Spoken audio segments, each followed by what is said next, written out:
Hey guys, Taryn and Jeffrey back for the third of 3 videos to kind of get you started with Helionox Chronicles. We're finally ready to talk about how it is to play the game. So just an overview, Helionox Chronicles has played over 7 rounds for a multiplayer game, which we're demonstrating, or 9 rounds for a solo game. The goal really in a game is just to score more cumulative in-game faction and event influence than the Shadow Syndicate who we're up against in this game. So there's 3 phases to each round. I mentioned that there's 6 or 7 or 9 rounds. So the first phase is just sort of a reset step when we're getting everything started. Then we have a main phase where players are playing, and then an end of round, how we're kind of scoring things and ending it before starting the next round. Taryn's showing you a little player aid that exists in your player file that summarizes most of this. And I'm also referring to the rules that we have in the Helionox Standard Rules Beta 4.0 that shows this overview as well as some detail of these different steps. So I think we're ready to just kind of get started with the first step, and Taryn can kind of explain that for you. Okay, so yeah, you can see we've got all of our stuff set up here. We've got our starting things on the board. In fact, we put Atsuko's fuel terminal there at the Hale Crater, but I have not put out, I have Commodore Fontaine, and he starts with the key complex. So yeah. I'm going to go ahead and put that key complex here on the moon with him. And you can see one thing I like to point out, when you put a building in play at the beginning of the game, it starts in the ready position. And right here, you can see these are in the ready position because they are covering up the X.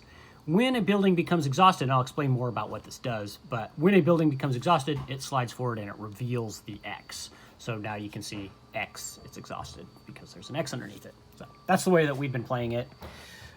So those 2 buildings are in the ready position and ready to be used. You can see we've shuffled up our decks here. And basically what we're going to do is, multiplayer is a little bit different than solo. We're playing multiplayer, 2-player game here. And what we're going to be doing is we're actually going to be taking turns. So as we progress through the game, we're going to have a series of turns, and then after we're both done taking a number of turns, basically we both pass, that will be the end of the round. In solo, it's a little bit different because you'll just take all your turns and then you'll be done with your turns and it'll be the end of the round. So it's a little bit different for solo because you don't have to pass the turn to the next player. We've done that to kind of speed up the gameplay a little bit. So we'll not really be demonstrating that here, but you'll kind of understand how that works when you get into solo mode. So first thing we're going to do here, again, we're all kind of set up. Our decks are all shuffled. And first thing you're going to do, again, you can kind of see this is start of round. We'll show start of round after our first round as well, but because it's a little bit different. But you still do basically the same stuff. Draw 5 cards, then discard down to 5. Well, Jeffrey just drew me 5 cards here. I have 5 cards, so I don't discard any. Ready all buildings are ready. Our buildings are all ready because they start in the ready position when they are put into play at the beginning of the game.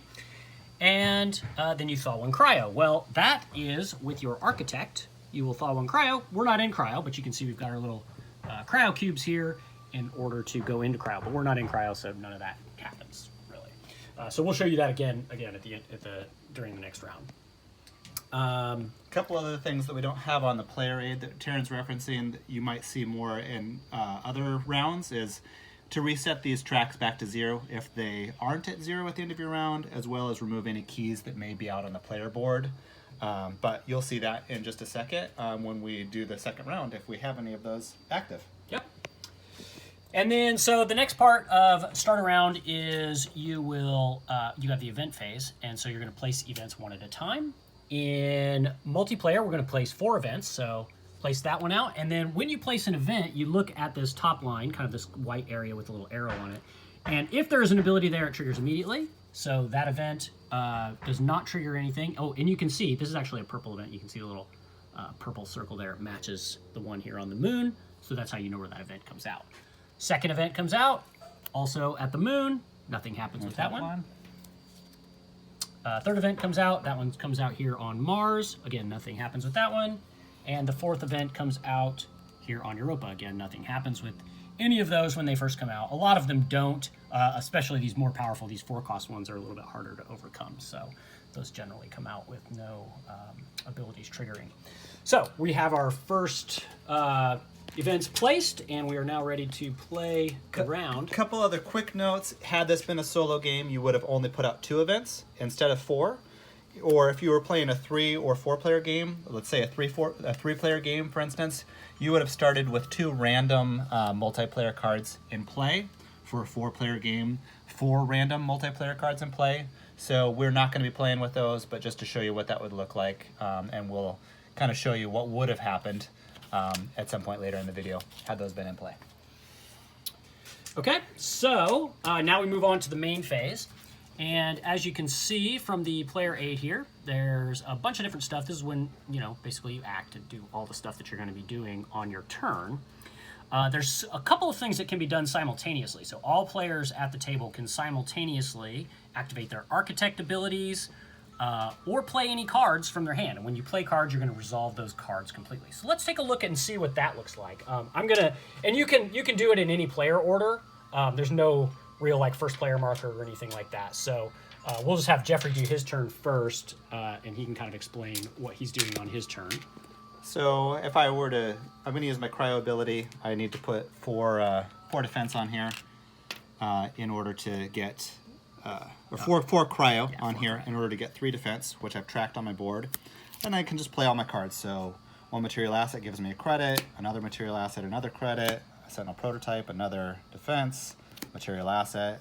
This is a pretty lame first hand. That means I'm going to have a great second hand. And because of my cryo ability, I can still do plenty. So that's really nice. And at the same time that he's doing that, I can be doing my turn. So I'll hold this for Terran for a second here. So I can kind of basically just do the same thing, set up my turn. I can see, I'll go into cryo 2. That gives me a fuel. So when I grab fuel, I'm going to grab a fuel out of the little container here, and I'm going to track that on my board here, where it says fuel cells on my board. And then additionally, I can go ahead and play these cards. I get 3 cred from these material assets. I get 1 defense from this one. And then this card, this one says consume 1 or cred 1. Oh, I've actually got these icons reversed. I have these printed. These are correct in the print file. But anyway, you can get 1 cred or you can consume 1 card. Now, I could, if I wanted to, just wait to play this card because maybe I'm going to do some other things on my turn, so I don't have to play this right now. Or if I know I want a cred, I could go ahead and add a cred, or I could go ahead and just consume. I'm probably going to go ahead and consume. When you consume cards, you can consume anything that's in your discard pile, anything that's in your hand that you haven't played, or anything that's in your deck. And I'm going to go ahead and consume from my deck. So when you consume something from your deck, maybe you get rid of one of these material assets. You just kind of put it in the consume pile. We'll put a consume pile like maybe up here. And then once you do that, you shuffle up your deck. So you don't know what's going to be next. Now, I've used that card. So lots of times when I've used cards, I'll just kind of turn them to the side. I've used all of these things because I've tracked it all on my board. So if you want to, you can turn them all to the side if you like to put them out on the table, or you can just keep whatever you haven't played still in your hand. There's a number of different ways that you can go about tracking all of that type of stuff. But now, essentially, we both have our turns all ready to go, and we can start just taking turns. Now we're going to be essentially spending things, which is on the player aid here. As we spend things, we're going to go back and forth between our turns. This stuff we can all do simultaneously, and then we'll just start spending things and go back and forth. So another thing to note for multiplayer games is if we wanted to save our architects till later, if we wanted to save cards till later, you can do those at any time, including during player's turn. It's really, like Terran said, only the spend actions that are actually actions that end your turn. Yeah, and that can be really important, especially if you're drawing cards or you're going to be doing anything later in the turn. You don't have to do all that stuff at the beginning of the game. You don't have to activate your architect right away. But one little strategy tip, you usually do want to activate your architect on the first turn of the game. Yeah. Or the first round of the game, I guess I should say. So I'm just going to play first because I've got a pretty straightforward move. I'm here at 5 defense, and I've got a 4 event at my location. So for simplicity, I'm just going to move my defense track down from 5 to 1, and I'm going to take this card, and I'm going to place it in our player score pile because we have completed that event, overcome that event. Okay, and then since he spent stuff from his player board here, that means it moves on to my turn, so I can go ahead and do whatever I'm going to do. And I'm going to take a look. I've got 3 credits to spend. I've only got 1 defense, so I can't overcome any of these events at my location without really flying around and trying to do some other things. So I could just buy a card if I wanted to, just to kind of show you how the market works. You can see there is a 3-cost card right here, shows you the cost up in the upper right corner there.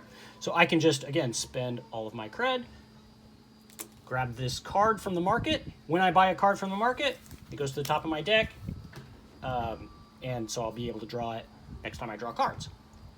The next card down immediately flips over.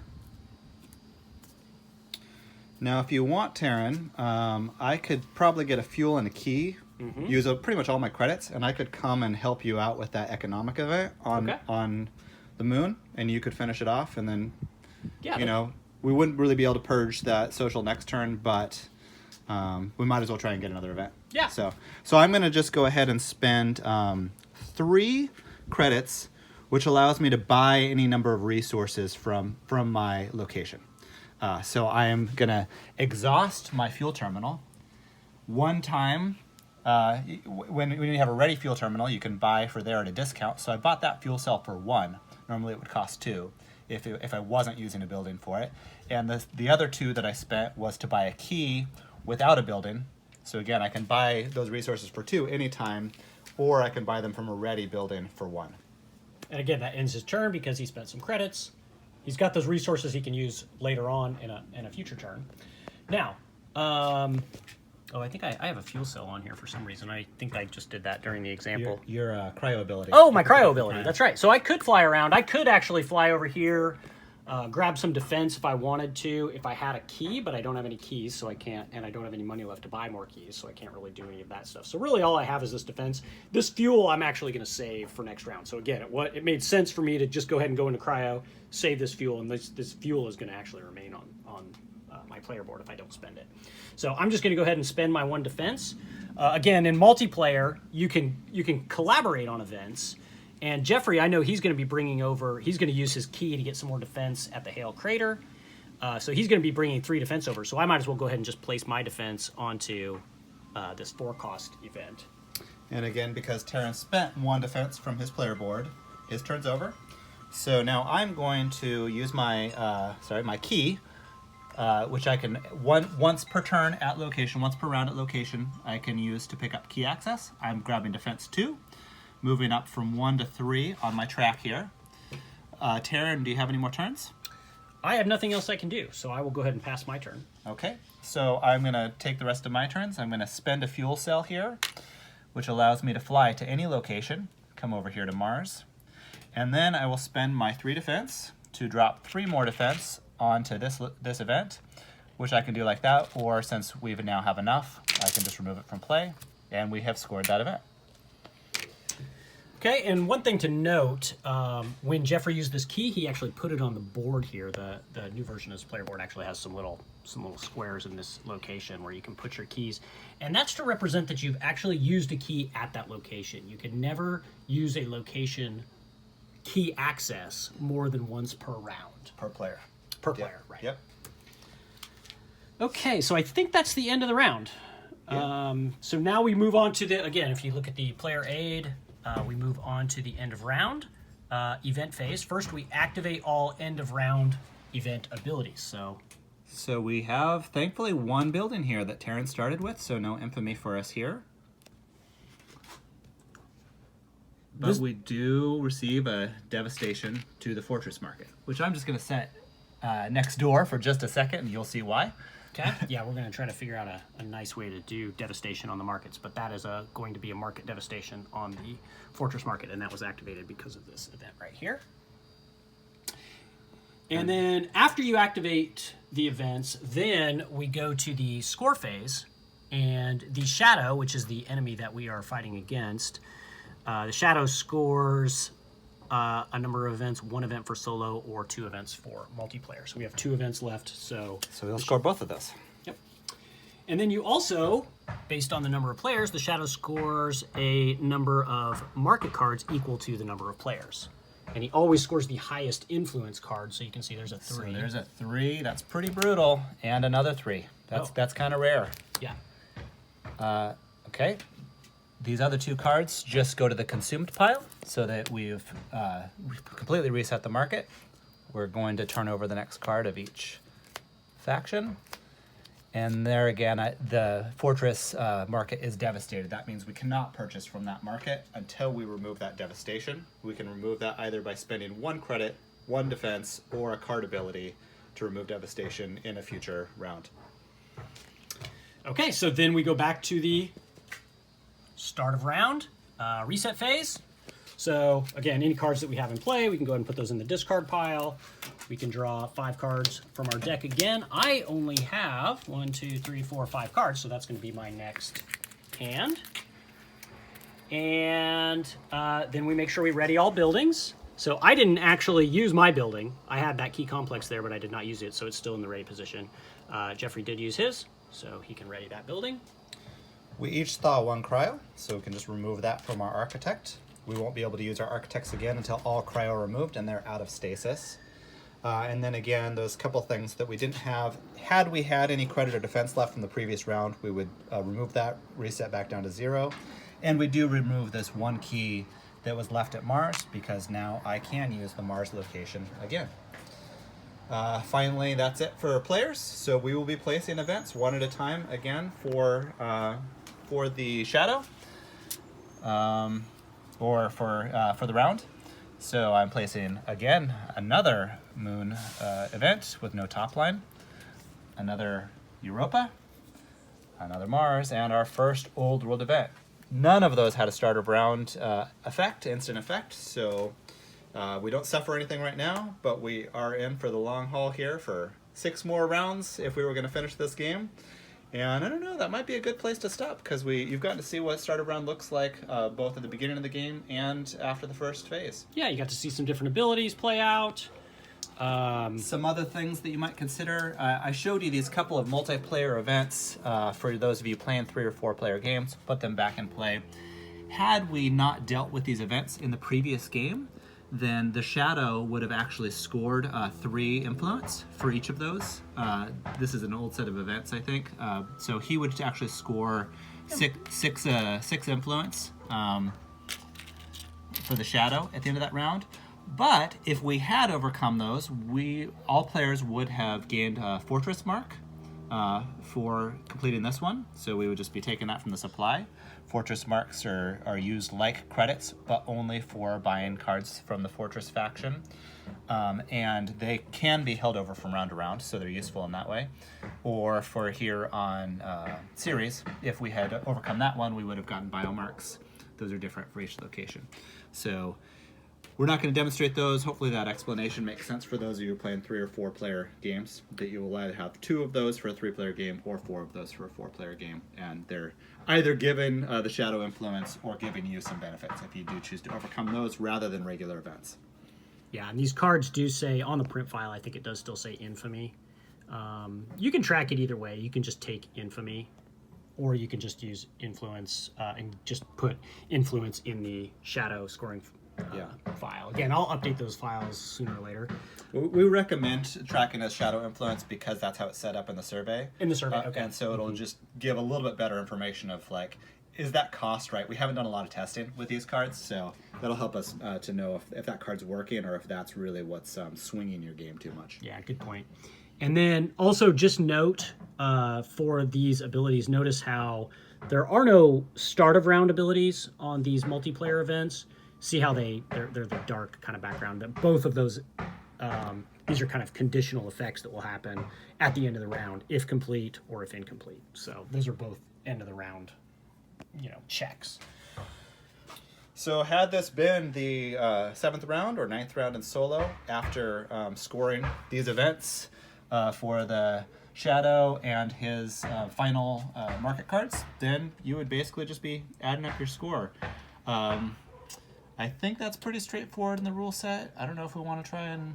Yeah, I think you guys can give scoring a try if you run into questions. Darren and I are around and happy to help out with anything that you might run into, any questions you might have, any abilities that showed up that didn't show up in our quick little demonstration here this morning. So, excited to have you join in the Helionox play universe. I think you're going to have fun. I hope so. Yeah, definitely. This is going to be great. Looking forward to getting lots of feedback and looking forward to playing lots of games. And yeah, we'll just kind of keep this thing going. If we need to do some extra videos and stuff like that, we can record more of these. So hopefully you'll find this helpful. And yeah, thanks again, as Jeffrey mentioned. Jeffrey and Taryn, signing off. All right, we'll talk to you guys soon.